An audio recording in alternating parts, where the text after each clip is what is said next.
اب مجھے تو خود علم نہیں ہے کیوں طلب کیا ہے، لیکن دوسری بات جس پہ مجھے حیرت ہے کہ اگر مجھے خان صاحب نے طلب کرنا تھا تو ہمارا طریقہ کار یہ ہے کہ سارے commands direction through secretary general جاری ہوتے ہیں.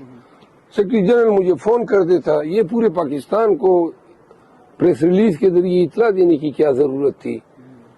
مجھے شک ہے کہ شاید یہ میڈیا ڈپارٹمنٹ میں کسی نے ویسی ہی ایک سنسنی خیزی پیدا کرنے کے لیے یہ، کیونکہ ہمارا طریقہ کار نے کبھی آپ نے دیکھا ہی نہیں ہوگا کہ پی ٹی آئی کے کسی مرکزی عہدیدار کو اس طرح طلب کیا جائے اور پورے پاکستان کو بتایا جائے، اور بالخصوص ان حالات میں جب بیان بازیاں چل رہی ہوں.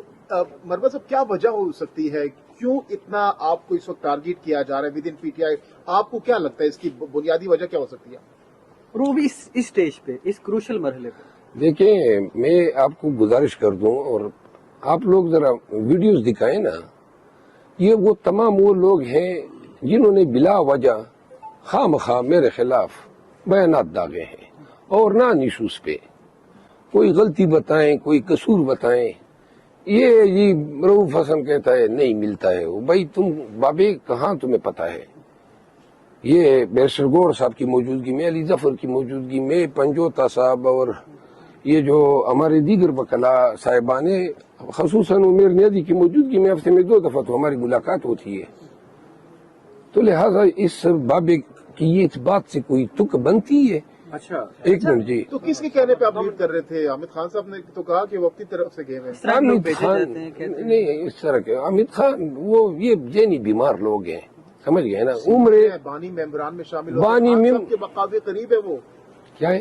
خان صاحب کے کافی قریب ہے، دوست ہیں ان کے. خان کے قریب ایسے بیان کیوں؟ دیکھو جی، یہ اب متنازع بیانات مجھ سے نہ دلوائیں، ٹھیک ہے، لیکن ان لوگوں نے میرے خلاف بیان دیے. ابھی تک خان سے ملا نہیں ہوں، لیکن میں واضح کر دوں کہ جو میرے خلاف ذاتی حیثیت میں بدنیتی پر مبنی کوئی بیان دے گا تو یہ پارٹی ایک طرف رہے گی، وہ اور ہم اپنی ذات میں ایک بیان دیں گے، چاہے یہ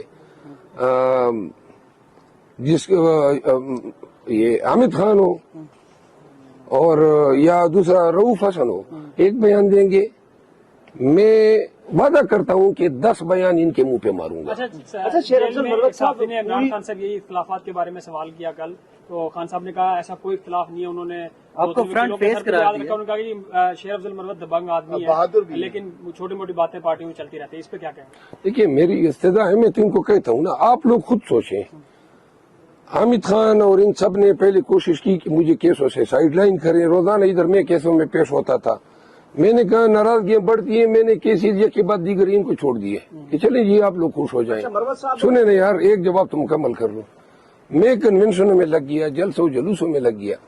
اب وہاں پہ بھی جب آپ کے ساتھ نہ کوئی سروکار ہے نہ کوئی کام ہے، سندھ گیا ہوا ہوں، وہاں پہ ہم ورکر کا حوصلہ توڑنے سے بچانے کے لیے ان کو یہ بھی نہیں بتاتے ہیں کہ ہم پہ کیا کیا صعوبتیں گزر رہی ہے. اگر ہم ان کو بتائیں کہ پولیس آئی ہے، ڈنڈے مار اور فلاں جگہ پہ یہ کیا ہے، تو لوگ کنونشن میں ڈر کے مارے نہیں آتے ہیں.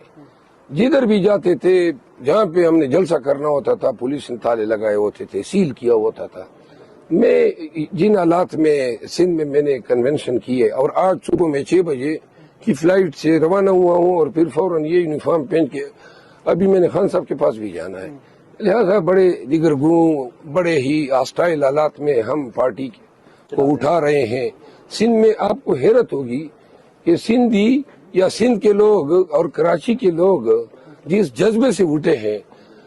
خیبر پختونخوا میں مہینہ لگا اور یہاں پہ 4-5 ایام لگے.